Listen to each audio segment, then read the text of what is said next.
Selamat pagi, salam sejahtera bagi kita semuanya. Pagi hari yang indah ini, kita kembali disapa oleh Tuhan melalui firman Tuhan yang akan kita dengarkan pada hari ini. Bersama saya, Evangelis Agnes Yagian, mari kita sambut firman Tuhan dengan berdoa. Segala kemuliaan bagimu Bapa di tempat yang maha tinggi, kiranya firman Tuhan yang menjadi santapan rohani kami di pagi hari ini mengantarkan seluruh aktivitas kami. Kami diberikan kekuatan baru, semangat baru, dan Tuhanlah yang menjadi juru mudi kami di dalam aktivitas kami dari pagi sampai malam hari. Amin. Firman Tuhan yang menjadi renungan kita pada hari ini diambil dari Amsal 3 ayat 25 dan 26. Janganlah takut kepada kekejutan yang tiba-tiba atau kepada kebinasaan orang fasik.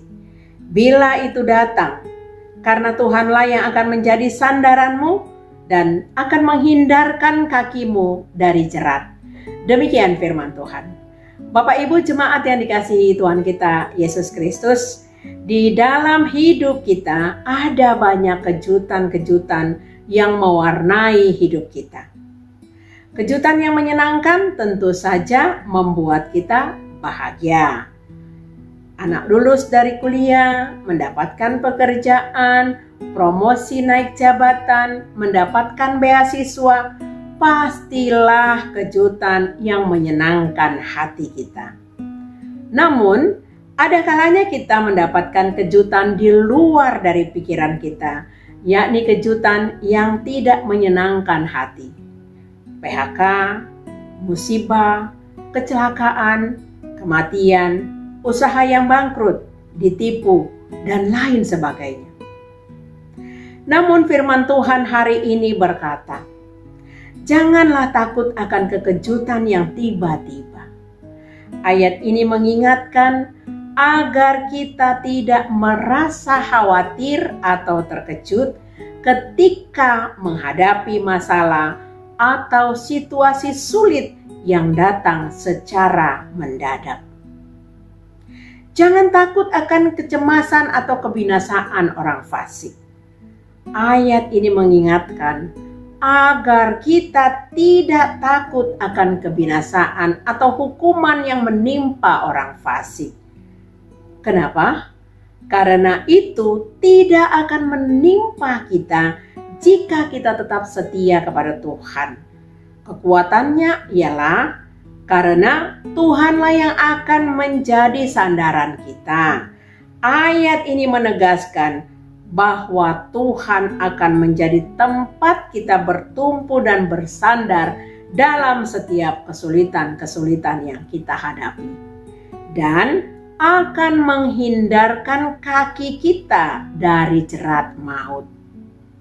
Saudaraku, ayat ini menjanjikan bahwa Tuhan akan melindungi kita dari segala jebakan atau bahaya yang dapat merugikan kita. Bapak Ibu jemaat yang dikasihi Tuhan kita Yesus Kristus, orang yang bersandar kepada Tuhan adalah orang yang menghadapi segala sesuatu mengandalkan Tuhan. Tidak mengandalkan kepintarannya sendiri, tidak mengandalkan kekayaannya atau pengaruhnya atau kekuatannya sendiri. Sebab orang yang bersandar kepada Tuhan adalah orang yang menyerahkan segala kekhawatiran dan masa depannya kepada Tuhan. Dia adalah orang yang tidak pesimis, tidak dipenuhi dengan ketakutan, dan tidak dapat dibimbangkan oleh apapun yang terjadi. Orang yang bersandar kepada Tuhan adalah orang yang hidup dalam perlindungan Tuhan. Dapatkah orang yang bersandar kepada Tuhan diguncangkan? Jelas tidak. Seperti pemazmur, kita dapat berseru kepada kebinasaan orang fasik. Allah adalah gunung batuku dan keselamatanku, kota bentengku. Maka aku tidak akan goyah.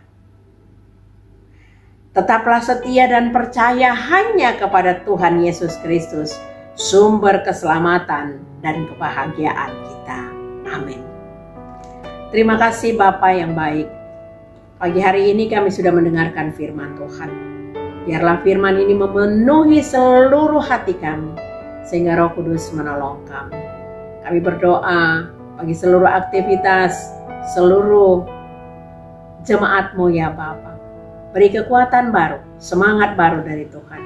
Agar seluruh apa yang dilakukan, baik itu pelayanan, baik itu pekerjaan, baik itu perkuliahan ataupun sekolah anak-anak, Tuhanlah kiranya yang memberkati.